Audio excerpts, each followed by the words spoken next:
കൊച്ചിയിൽ നടിയെ ആക്രമിച്ച കേസിലെ വിചാരണ കോടതി വിധിക്കെതിരെ അപ്പീൽ നൽകാൻ സർക്കാർ ഉത്തരവായി. ക്രിസ്മസ് അവധിക്ക് ശേഷം ഹൈക്കോടതിയിൽ അപ്പീൽ നൽകും.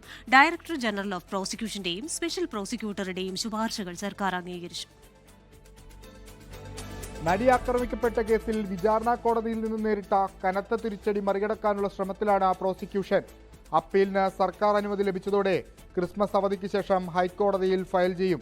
ഡിജിറ്റൽ തെളിവുകൾ തള്ളിയത് നിസ്സാര കാരണങ്ങൾ ചൂണ്ടിക്കാട്ടിയെന്ന് ശുപാർശയിൽ ഡയറക്ടർ ജനറൽ ഓഫ് പ്രോസിക്യൂഷനും സ്പെഷ്യൽ പബ്ലിക് പ്രോസിക്യൂട്ടറും വ്യക്തമാക്കിയിട്ടുണ്ട്.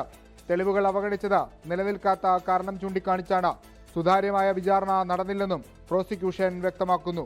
1 മുതൽ 6 വരെ പ്രതികളുടെ ശിക്ഷ ജീവപര്യന്തമായി ഉയർത്തണമെന്നും അപ്പീലിൽ ഉന്നയിക്കും. ശിക്ഷ റദ്ദു ചെയ്യണമെന്നാവശ്യപ്പെട്ട് 5ഉം 6ഉം പ്രതികൾ ഹൈക്കോടതിയെ സമീപിച്ചിട്ടുണ്ട്. വിഷ്ണു സുരേഷ്, 24, കൊച്ചി. ലോകത്തെവിടെയായാലും ഏത് സമയത്തും 24 വാർത്തകളും ഓഗ്മെന്റഡ് റിയാലിറ്റി പാക്കേജുകളും എക്സ്പ്ലെയിനറുകളും വിശദമായി കാണാൻ ഞങ്ങളുടെ യൂട്യൂബ് ചാനൽ നിങ്ങൾക്ക് സബ്സ്ക്രൈബ് ചെയ്യാം.